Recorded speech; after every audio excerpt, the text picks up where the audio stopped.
Thanks, guys, and thanks for taking the time to listen to me drone on for 40 minutes today. Hopefully it's valuable to you. This feels very weird, so I'm going to stand over here. Please tell me if it's awkward for you if I stand down here. I'm going to give up my crib notes over there and try and wing it, so let's see how we go. Is this okay if I stand down here? Yep, cool. Okay. Just quick question. Who here is a sales leader of some sort? Cool.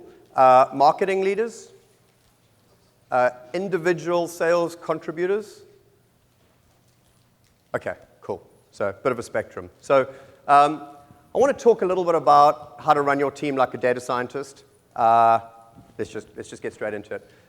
One of the reasons why I think this is important is we have to have context, right? We have to think about why is this relevant. And I'm not going to quote the quote, but the statistics are all over.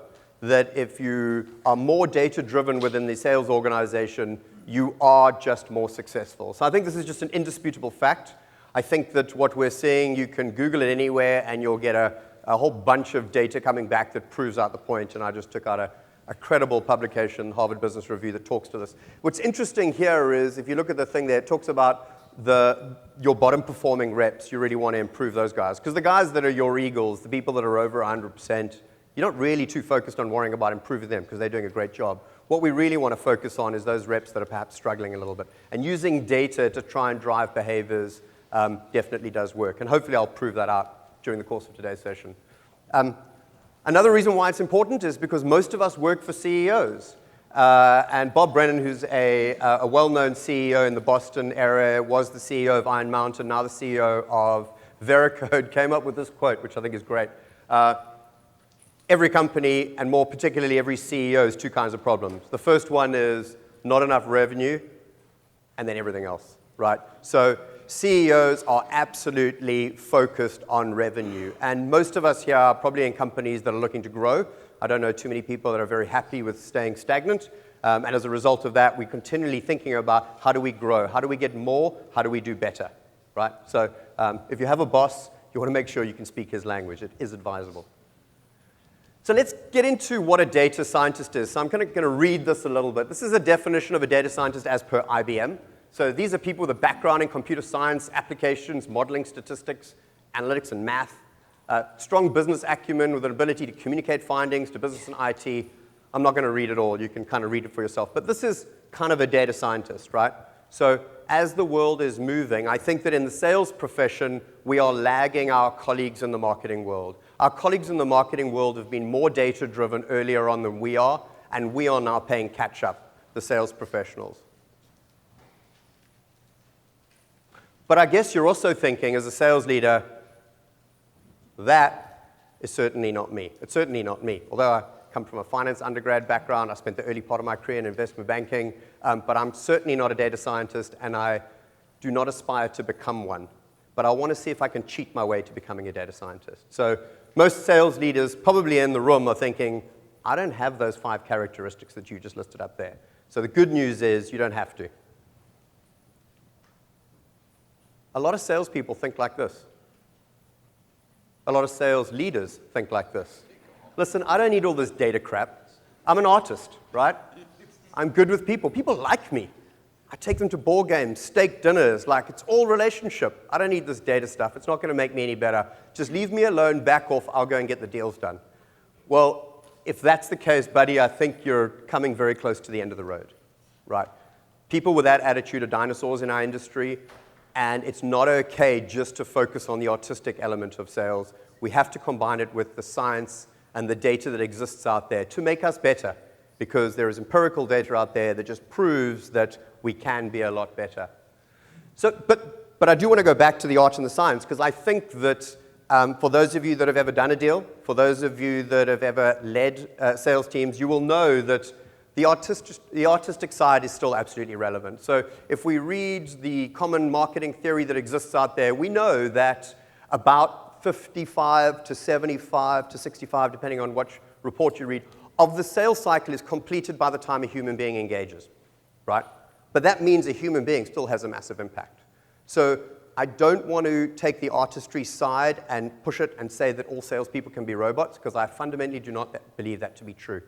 So There's a whole nother session that I can do about the artistic side of things, because actually, naturally, that's the way I lean in terms of the way I came up through the sales ranks. But I'm increasingly realizing the benefit of the left side over here. So I want to make sure that what we don't do is swing the pendulum too far. It's all in vogue, right? As is evidenced by all of you sitting in the session. It's in vogue to talk about data-driven sales organizations and the like. And I think it's fundamentally important that we adopt this and we help improve. But let's make sure that we don't swing the pendulum too far, because we still want to focus on our sales reps development, our sales methodology, how we approach deals with an artistic side. But today we're going to talk about the science. Okay, so let's get into it. When you look at how a data scientist operates on a day-to-day basis, this is kind of what they do. They're figuring out how to ask questions of their business using data, and then bringing that data back and presenting it in a human-readable format such that we can make decisions. That's really what they do. And the important thing is to never stop questioning. So I have to, as a result of my quotas going up every single quarter, every single year, and we're trying to achieve ridiculous growth rates, I have to obsess over how do I get more, how do I get better? And I'm pretty sure it's the same for all of you in this room, right? So we cannot stay stagnant. We cannot think about just doing the same things, because if we do the same things, we'll just get the same results. And that's the definition of insanity, right? So what we want to do is continually be questioning, how do I do more, how do I get better? And that's really what a data scientist does on a day-to-day basis. Always thinking about what they can do to help improve performance within the business. And I like this. This is a customer of ours that we did a big deal with the other day, and we were at the final hurdle. This person had just joined. He runs a very big sales organization. He had just joined the organization, and he came up with this quote, and I really liked it. He was like, "Steve, I'm a believer. I absolutely am a believer. This is exactly what I want within my business. We have to be more data-driven, because ultimately you cannot improve what you cannot measure." Because how would you know? Right? If you cannot measure, how would you know if you've actually improved? So it's kind of an obvious statement, but I quite like the simplicity thereof. So big data. Like, I started getting involved in high-growth SaaS businesses back in early 2008, when the word cloud was not a word. You know, there were still those things in the sky. Right? Cloud computing wasn't a word that was talked about. And then suddenly cloud computing became all in vogue, and everyone cloudified their business. There was a lot of, oh, shit. But there was a lot of guys who were putting cloud in front of what was already like a managed services type thing. So cloud became in vogue. And what we've seen is the same thing with big data. People are talking about big data this. It's the panacea. It's the answer to everything. Big data will solve all your problems. I kind of want to unpack that a little bit, because I think that's too much of a broad topic. We like to talk about big data versus small data. For us, the definition of big data is like the Internet of Things. Everything is a sensor. It's machine-generated data. This is like lots and lots and lots and lots and lots of data. But for us, who are running sales organizations, trying to coach, mentor, and develop sales individuals to be better, we're really focused on the small data. And that is human-generated data. Data being generated by our people and the systems that our people use. More specifically, CRM data. And that's what I'm going to focus on a little bit here today. So I spoke about this earlier. The good news is that all those qualities that a data scientist needs to have, you don't need to worry about it. You don't have to suddenly retrain your brain. The tasks that a data scientist performs is something that you should be thinking about adopting into your daily jobs that you do, but you don't have to change who you are. You can cheat your way to becoming a data scientist. And the beauty is it's actually quite easy. You just got to do it. I do want to caveat this, right? What you find is, so just a quick little background, finance undergrad, spent a couple of years, 5 years in investment banking, moved into big honking enterprise sales in the city of London. Who thinks I'm English? Ooh, I might knock you out. Well done. Cool. Please don't call me English. We're about to play them in the World Cup in rugby, and so anyway. So one of the things that, so going back, spent time in London selling big honking enterprise solutions, then went back to South Africa, business school, started my own business, sold it, moved back to London with 3 young children, joined a SaaS startup where we had to make things up as we went. It was like a really early stage company, and we built it to something quite nice. And then I've kind of gone back and Insight Squared for the last 12 months. So I've built a few sales teams, and let me tell you now, it is not easy. Right? If anyone thinks this is an easy job, then maybe you're in the wrong place. There are certainly no silver bullets, and sometimes those of an engineering orientation might say, it's simple. You just do this, this, and this, and then you achieve this, this, and this, and then we're golden, right? But there are so many dynamics to successful sales. So I don't want to stand up here and profess to be a complete know-it-all and have all the answers. Hopefully I can impart some of the experiences that I've had as to things that have served me quite well, but I do want to caveat, there are no silver bullets, right? One of the things I like to talk about is this. So we live in a results-obsessed world. There's two things for us that are carrying quotas, that are driving growth within our businesses, that we obsess over and are forced to obsess over, and that is the results. What's our forecast, and how did we do against our forecast? Right? And that can be quite paralyzing. So I would encourage you to think about not that, and think about performance. And the definition of performance is doing the things you need to do to get the results that you want. So results is merely a byproduct of performance. And if we can maintain the discipline of saying, guys, I'm not going to obsess over what are we going to do this week, what are we going to do this month, I'm going to obsess over the things that are going to allow me to be successful. So I'll just say it again, because I think it's quite a powerful statement. The definition of performance is doing the things you need to do to get the results that you want, and results is merely a byproduct. It's like if you think of Usain Bolt. I'm pretty sure when Usain Bolt is at the start blocks for the 100-meter sprint, he's not thinking about winning the 100-meter medal. What he's thinking about is how many strides do I keep my head down for? How high do I raise my knees? When do I take my first breath? How many breaths do I take in the 100 meters that I'm going to be running? How do I perform optimally? And if I perform optimally, the result will be I'll win the race and I'll win the gold medal. But if he obsesses over the gold medal, he will not focus on his performance, and therefore he will probably falter. Well, he's a bit special, so maybe I'll just win anyway. But so that kind of gives you an example of like obsess over performance, and the results kind of take care of themselves. So some of the performance questions that I think that we should be asking ourselves on a day-to-day basis is, how am I doing? I always want to know, how am I doing? How is my team doing? How are my guys doing? Do we have an ability to answer those questions? Did I have a good day, week, or month? How would I know? You know, if you ask someone, any of your reps, how was your day today? I guarantee you that they'll say, yeah, it was a great day. And you go, how do you know? They go, I don't know, it felt good. I had a couple of good calls or whatever it is. But you really want to use data to support the answer to the question. So you really want to be thinking about what does a good day look like, and can they answer that? How did my day compare to yesterday or last week or last month? How was my performance today, or the period in question, versus the previous period? And how do I know? How do I compare against my colleagues? Is it an emotive thing? Do I feel a certain way? Or do I have data to back up my performance? Did the changes I made have an impact? And we always want to be thinking this. Remember our obsession with more and better? So a good thing to do is look at A/B testing.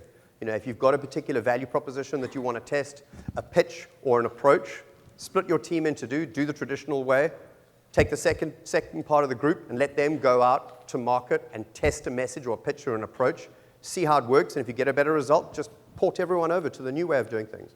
Or if it doesn't work, then you retire it and go back to the old way of doing, and hypothesize about a new way of getting better, and again, A/B test it within your sales organization.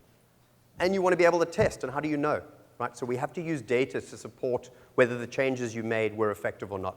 You cannot just be rhetoric. Cannot just be, yeah, it felt good, felt a little bit better. We really want data to support those. How am I going to do against my goals based on my performance? So if we know that our goals are the results, what we want to do is focus on performance, track our performance, see how we're doing so that we can predict the future. We know we live in a forecast-obsessed world as well. A lot of our success will be determined not only by hitting our goals, but our ability to predict whether or not we're going to hit the goals. And even if we're not going to hit the goals, we should be able to predict a number that we're going to hit. And I guarantee you now that most of you will be judged on your ability to accurately predict. Because sometimes the goals that are set are perhaps a little bit too stretchy. And so it's almost more important to understand your business. And we all know that when you get into the public markets, your share price gets absolutely hammered if you do not do what you said you were going to do. So everyone who's aspiring to get into the public markets should start to look at this as a discipline now from a grassroots level, saying we have to be able to predict our business, because very soon it's not the head of sales or the CEO or the board who's going to want to know. It's the public markets, and our share price gets crucified if we get it wrong. So everyone wants to know, are you controlling your business? And then, how did I do against the goals that I set? And indeed, are the goals right? When you set goals, you actually don't know if they're right. So what you want to do is set the goals, execute a plan against those goals, and then see, how did we do? Did we achieve what we thought we were going to do? Are the goals right? Maybe we need to pivot. Were they too high? Were they too low? But we need to have data to help inform the answers to these questions. So what I'm going to do is I'm going to take it down a notch and kind of give you some insights as to how I see the world. And I am not a data scientist, therefore my IQ is not through the roof, and I'm a dumb sales guy. So I like to keep things very simple. So I'm going to give you some insights as to how we like to see things. I like to talk about this notion of a customer journey from awareness to loyalty. And if you think about it, the awareness component starts with marketing, through the sales journey, from when they sign up, become a customer, hopefully they renew, you have an ability to upsell, and then they tell their friends and you get referrals out of them. So that's the loyalty component, and the awareness component starts with marketing and goes through the sales journey. And I'm going to stop at the end of the sales journey. Through the eyes of a sales leader, I think most of us will probably appreciate the analogy. We always think of things in the form of a funnel. A lot here and a little down at the bottom, and there's a series of steps that we want to go through. There are many, many things to analyze. Again, I'm just going to give you a snapshot of a few that I think are the absolute basics that we should be thinking about on a day-to-day basis. But there is also the notion of analysis paralysis. We all know that. So I would encourage you to think very long and hard about the sort of things that you want to measure them with a very strict cadence, have that measurement across the entire organization so that everybody speaks the same language. What sometimes happens is every day someone's asking a new question, and what it does is it takes you off piste, it confuses you, and it stops you from executing on your plan. So start simple, and then slowly but surely add more questions that you want to ask. But if you start with a gazillion questions, the answers to those questions will really confuse you. So try and keep it simple. So if we look at the top of the funnel, here what we're seeing is a graph that denotes the gray line, sort of starting bottom left up to the top right, is something that talks about the marketing goals. So what we want to do is we want to make sure that sales and marketing are lockstep, that we understand the goals, we've mutually agreed on what those goals are in terms of leads or MQLs or however you score marketing success. The different colors are denoting different types of campaigns. Very useful to see which campaigns are producing the best types of leads. So in this example, what you've seen is the marketing crew have absolutely blown the doors off it. But that's not the full picture. What we want to make sure that there is alignment between marketing and sales, and the marketing organization responsible for this dummy set of data are not walking around high-fiving one another saying, awesome, we're so good, look how we've blown our goals out of the water. It's good to have blown your goals out of the water, but that's not the end result. We need to take it down a step. The next thing you might do, for those of you that run the classic inside sales model where we have marketing producing MQLs, passing those MQLs over to an SDR or BDR team, this is kind of assessing what the BDRs are doing. So in terms of the SLA, the contract between marketing and the BDR group, and BDRs, by the way, can sometimes sit in marketing, sometimes in sales. I've run both. There's merits in both. There's no right answer. But what we want to do is marketing want to know, and the leadership of the BDR group want to make sure that they're saying to marketing, great job.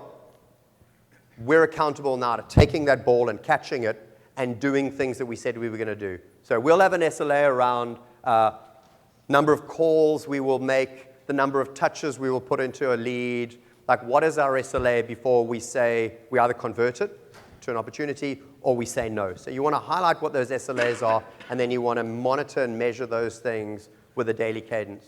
You want to set goals around these things, but you also want to check in to see whether those goals you set were right. Who has a BDR group under their watch? Whose KPI for them?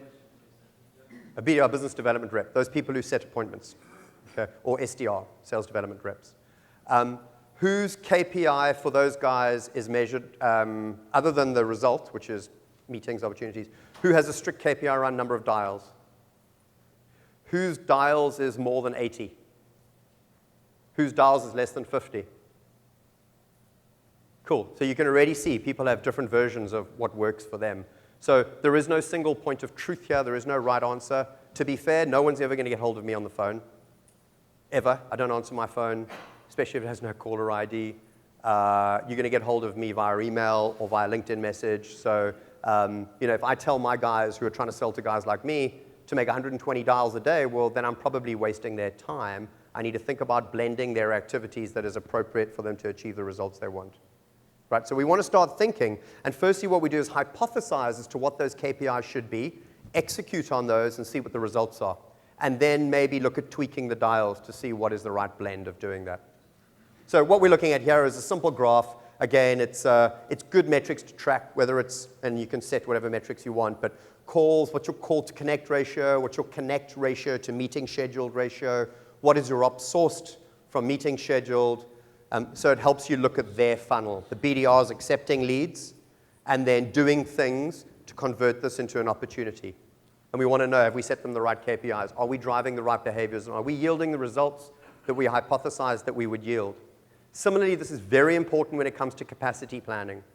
We usually start off with, our corporate goals don't start off with what is possible.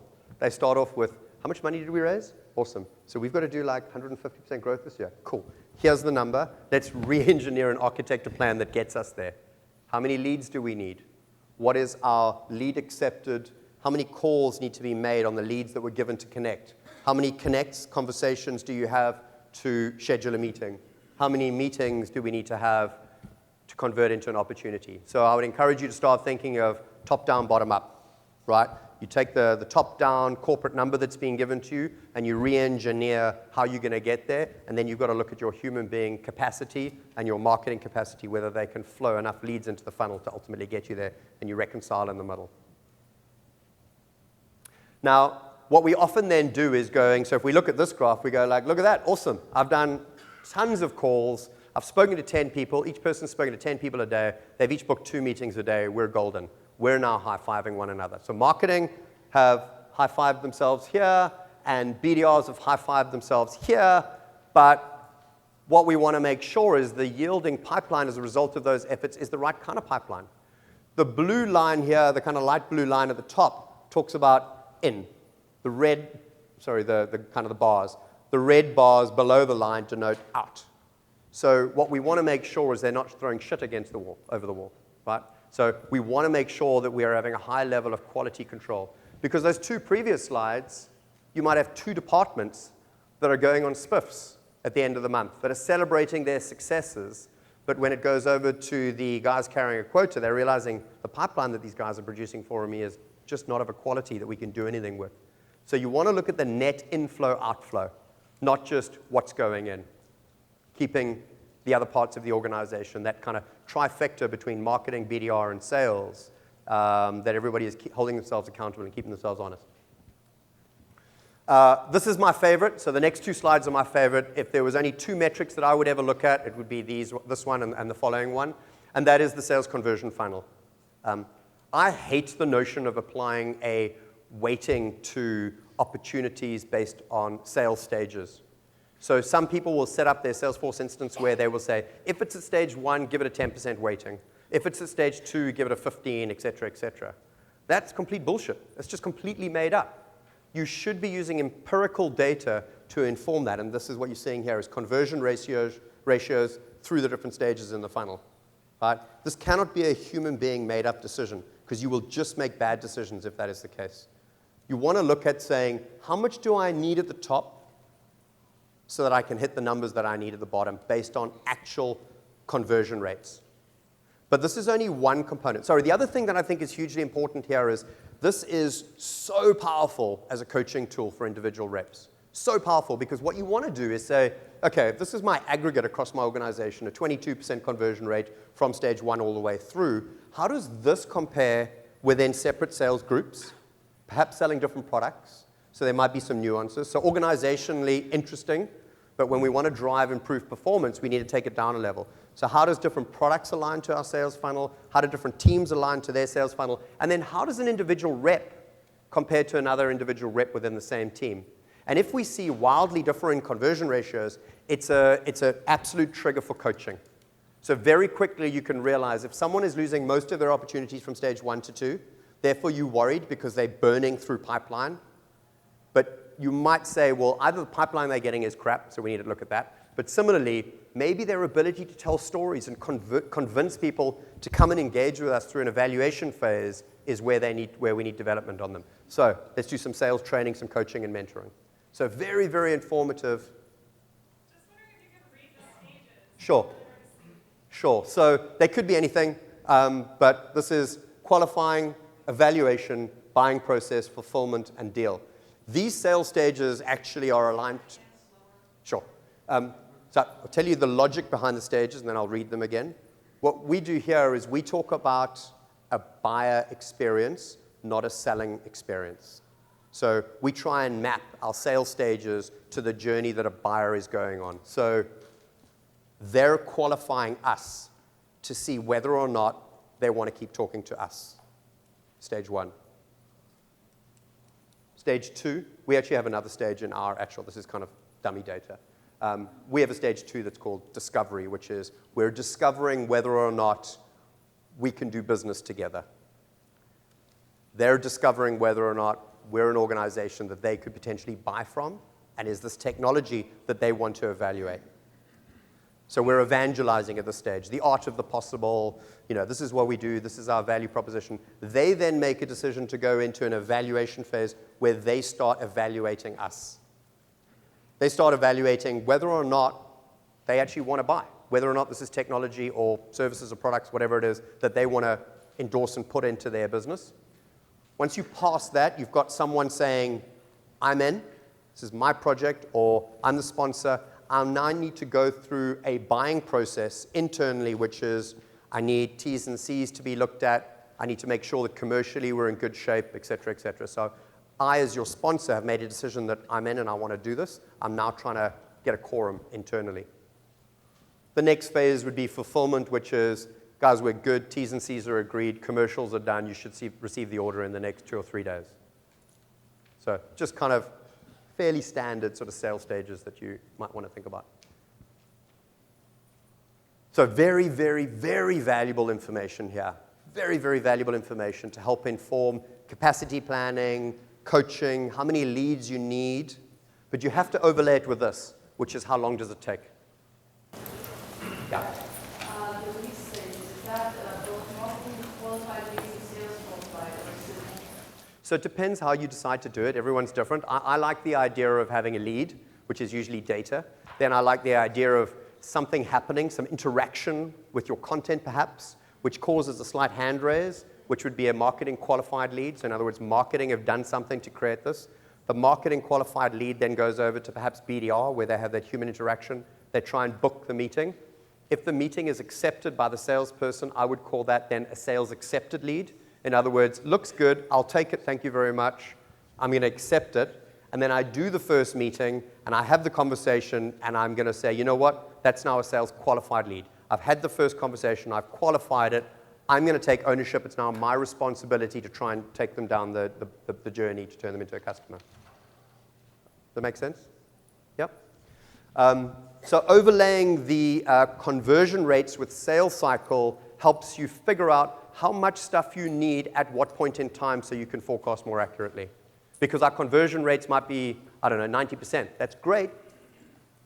But you might have 4 sales stages, and your sales cycle time might be 12 months. So you're not going to hit your number this month because, 12 months hence. So what we want to do is overlay time with conversion rates. Very, very important for us to understand where are we. Are we in a position? So how much pipeline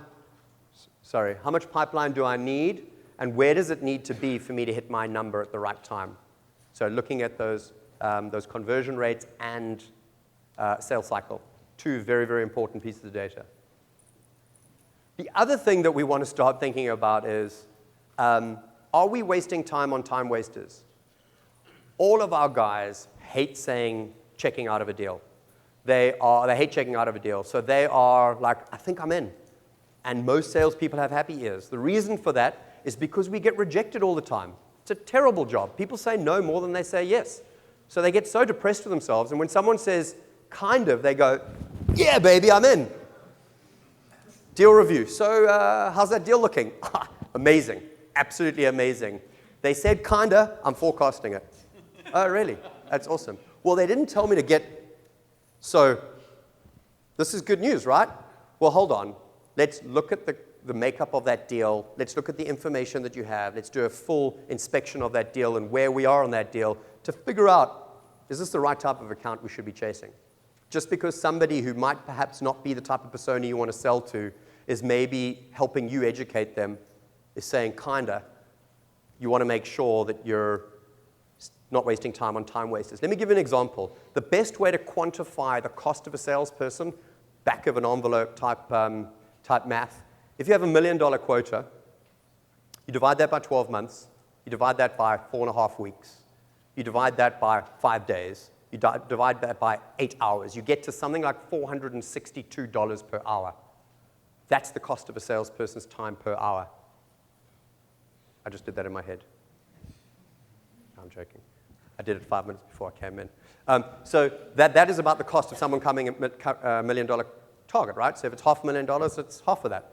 And so what you can start thinking about is the value of a salesperson's time, and therefore we want to make sure that they're not wasting time on time wasters.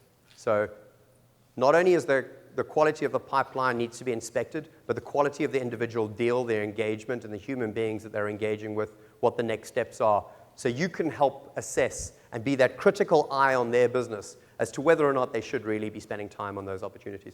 And what you're seeing from this, sorry, you probably can't see that. What you're seeing is at stage 1, the deals that are won is the green bar. So the green bars here are the deals that you're successful with.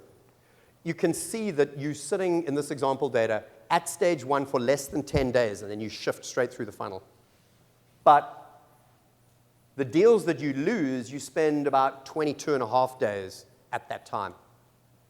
And the blue line is saying that those are still open opportunities that you're engaging. So arguably, the blue and the green line is full of deals that are crap, and your guys should be going hard for a no to try and qualify them out. Otherwise, they're spending so much time on those opportunities when they could be hunting in richer pools of fish. So again, another overlay piece of data to help make sure that you guys are spending time in the right areas. Another thing that you might want to consider is what are the deals at risk? And you can come up with your own risk metrics. But the way we like to look at it, is this a deal bigger than what you would normally see? So if I'm seeing a deal that is bigger than my average, I'm going, hang on, is this our type of customer? Can we win this type of deal? If the answer is let's do a deal inspection, but I want to know, I want these things to bubble up to me to the surface, do a deal inspection and say, guys, let's not waste our time. We're never going to win this deal. This is not our market. Or we have a real shot at this thing. Let's bring in the cavalry. Let's bring in the executive team and let's over-invest to win. But let's make sure that we're surfacing that information. Other areas of risk might be when was the last time you touched them or spoke to them? So if it's camping with no activities logged against a particular opportunity, then you want to be going, hold on a second, sounds like they're just not that into you. I have this thing within our sales process called, it used to be called action, and I've called it manner, which is mutually agreed next action. And if the next action is not mutually agreed upon, it's probably not going to happen. So most people don't want to be horrible. So when you say, hey, can I catch up with you next week to see how you're going? They go, sure, give me a call. Hey, does 3 o'clock on the 15th sound good for you? Sure. 3 o'clock on the 15th comes along. You know what? It just went dark on me. It's really weird. Don't know what happened. Well, the action wasn't mutually agreed upon. There was no benefit to the other party for actually saying yes to that. And a clear objective was not communicated and stated. Therefore, they're not going to, time is the most important asset we have. And salespeople, their job is to keep asking for more time. And if they cannot demonstrate the value of the time that they're going to ask for, then the person on the other end of the phone is going to say, or in the meeting is going to say, no, I'm good, thanks. So what we want to figure out is, when was the last touch that we had, and how long has it been sitting at a particular stage? So again, if we look at that, what we want to figure out is how do we bubble up those opportunities that have perhaps been sitting at a stage longer than is the average? And there might be a perfectly plausible reason, therefore, but we want to at least have that information at our fingertips so we can go and inspect it to say, why is this taking longer than normal? And if there's a good reason, fine, carry on. But maybe your sales rep is a little bit stuck, or they're just not that into you. Other thing we want to check at is, why are we losing? This is really, really good information for sales and marketing to talk about, because we can start to maybe engineer marketing campaigns and collateral that talks to the reasons why you're losing, right? So here we've got timing. That sounds like apathy to me. Lost momentum. That also sounds like apathy to me. Authority. That also sounds like apathy to me, which means, how do we drive momentum? How do we drive urgency so that we don't have those as our lost reasons? How do we get people to start thinking, this is stuff we got to do, and we got to do it today or tomorrow? So loss analysis, win-loss analysis, very, very critical to do as well. And then what we can do is, if we take all of that and we use the data science approach, and we have tools that allow us to do this, we have an ability to forecast more accurately and with more confidence. We have an ability to start thinking about going into your board meeting or your executive meeting or your Monday morning forecasting call to say, guys, this is the number I think I'm comfortable delivering based on all the stuff that we've just gone through. Because I had very quick and easy access to the data, to my pipeline, to my win-loss ratios, reasons why we've lost, the shape of the pipeline, my sales funnel, my sales cycle time. I think I'm good at predicting where we're going to end up. And the results merely take care of themselves. Our job becomes easy. So if we focus on the performance, the results take care of themselves, and we don't live in a results-obsessed world and get paralyzed by the obsession over results. So remember, we spoke a little bit about this. This is a day in the life of a data scientist. They're extracting data. They're running it through analytics platforms, creating visualizations. It shouldn't be this hard. I've just showed you a very easy way to do it by clicking buttons and seeing data at the edge of your fingertips. You really can cheat your way to become a good data scientist. I'm speeding up because I think I've got 1 minute left. 5-step guide. Get support. You cannot do this in a silo. If you choose to become more data-driven, you want to get support from the rest of your peers within the organization. Going it alone means you will fail, so you want to really talk to the benefits from your peers within the organization, and don't just tell them, sell to them. The benefits to individual sales reps are unbelievable. If you give this information to individual sales reps about their business, they become much more sophisticated about what they choose to do and not to do. Set your SMART goals, specific, measurable, achievable, realistic, and time-bound, such that you can lock them in, execute against them, and then assess how you achieved. What were the results that yielded from those very specific and time-bound goals that you set yourselves? Create a culture of transparency and celebrate it.